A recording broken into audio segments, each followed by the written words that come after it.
This is the man in black, here for the Roma Wine Company of Fresno, California, to introduce this weekly half hour of Suspense.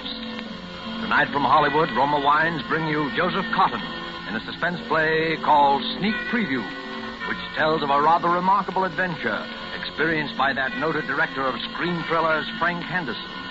And so, with Mr. Henderson's by far stranger-than-fiction story, as related and enacted by Joseph Cotten, we again hope to keep you in suspense.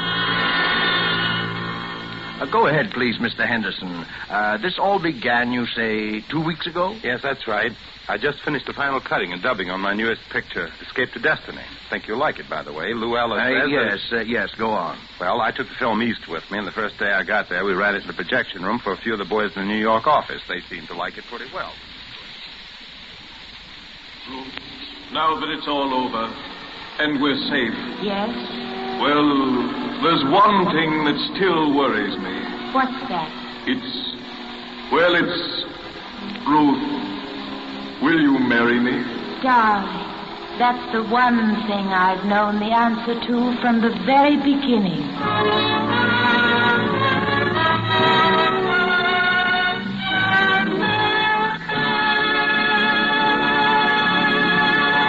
Well, boys, there it is.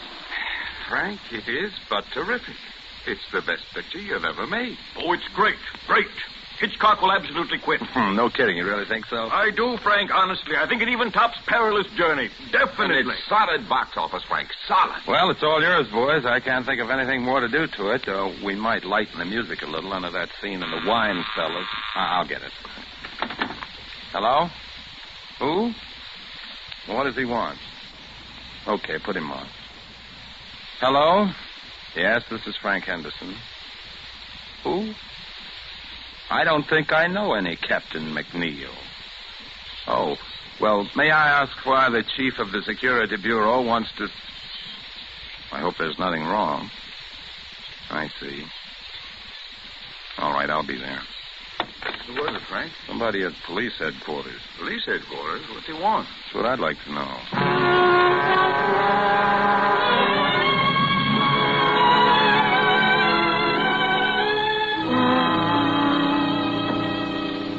Well, Mr. Henderson, my secretary tells me you were a little mystified. Well, a little, I guess. You never heard of any Captain McNeil? Oh, no. It was just that I didn't think to connect you with the Captain McNeil. Very nicely put, Mr. Henderson. Very nicely put.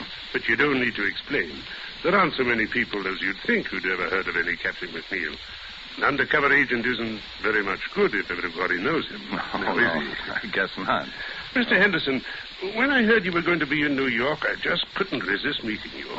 You see, Mr. Henderson, I'm probably your greatest living admirer. Oh, thank you. I guess I've seen every picture of yours since the first one you directed, most of them 3 or 4 times. I'll have to remember you in my will. You know, you'd have made a first-class professional detective. I'm not so sure about that. There's a lot of difference between fact and fiction, I guess. Not so much. I've always followed the reasoning in your pictures with complete agreement. Well, I'm glad to hear that. Yes, but with one exception. Huh?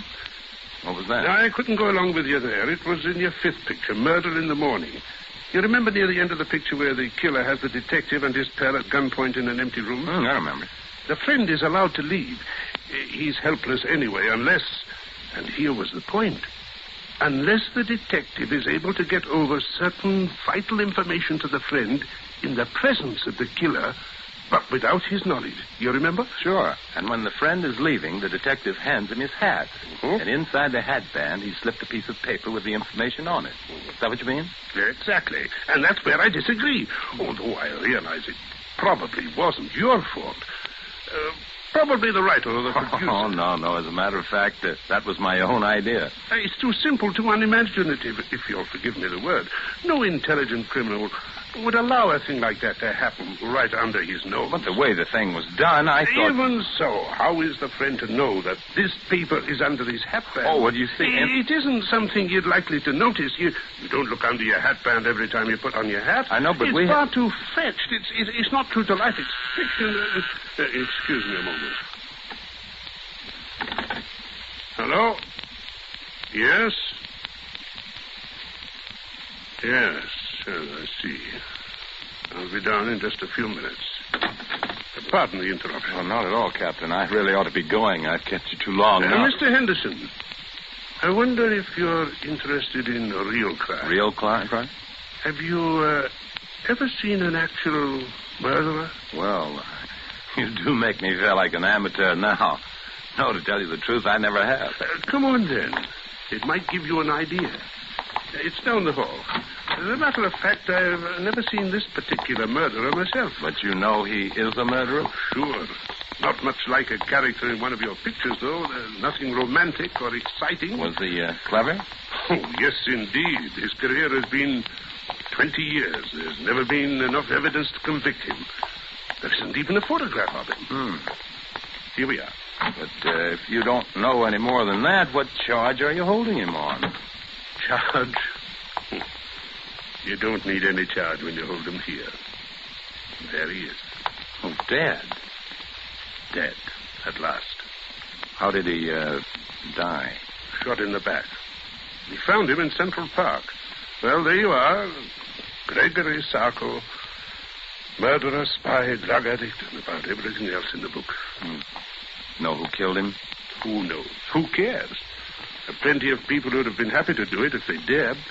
I suppose he had identification on him. Sure. Bank book, wallet, a few inconsequential papers. Is that all? That's all. Oh, a little money, a handkerchief, a tin of aspirin. Aspirin? Sure. Criminals have headaches just like other people. It was aspirin, I suppose. We professionals may not be romantic, Mr. Henderson. We are thorough. Oh, cool. Yes, it was aspirin. I remember you saying he was a drug addict. So that was all he had on him, huh? That's right. Nothing very sensational or exciting. No clues. Now, what about that bank book? Was it in his own name? Oh, he had a lot of names. Gregory Sarko was the one in the bank book. His own, by the way. Why? Because a perfectly crazy notion has just entered my head. For a new picture? It could be. But, well, here am I in New York. Little time on my hands, and, well, the guy intrigues me, that's all. A dead man intrigues you? His life intrigues me, sure. Finding out more about it intrigues me. What's the difference? The guy's dead. What have I got to lose? Well, now, I don't to say it's likely, Mr. Henderson, but it's possible, just barely possible, that you might lose your life.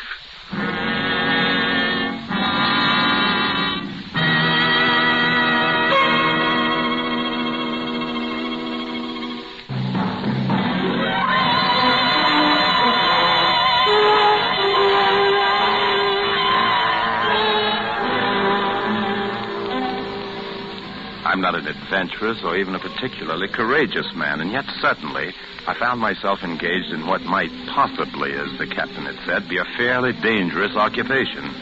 I pored for hours over Captain McNeil's file on Sarko, even persisting in the face of a sudden and somewhat mysterious reluctance on the part of the captain to have me do so.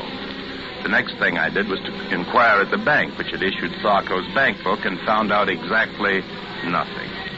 I was pretty discouraged and about ready to quit when I went back to my hotel that evening.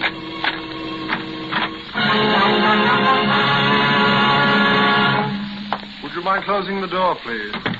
Thank you, Mr. Henderson. My name is Edward. How do you... Say, what's the big idea? No, Mr. Henderson. Keep away from the telephone, please. Are you threatening me with that gun? I regret it, Mr. Henderson. I deeply regret it, but unfortunately I cannot deny it. Listen, this whole thing is ridiculous and melodramatic. Mr. Henderson, why are you so interested in Gregory Sarko? Sarko? Yes, Sarko. Just what, if you will forgive a B-picture expression, is your racket? Racket? Oh, no, Mr. Henderson. I just like to make money, that's all. Look, Mr. Edwards, or whatever your name is, if it's any of your business, and I don't see that it is, my interest in Sarko is simple curiosity. I was talking with a Captain McNeil at police headquarters. He showed me his file on Sarko. Of that much I'm quite aware, sir. Well, if you know so much, what are you doing up here acting like a suspense radio character? It may sound silly to you, but it was just that I'd never seen a murderer before, alive or dead, and when I saw Sarko's body at police headquarters, I got interested. Mr. Henderson, would you mind repeating that? I said I got interested. No, you said you actually saw the body of Sarko? Sure. What's so terrific about that? Did you see his face? Of course. What did he look like? Iron gray hair, dark eyes. Yes.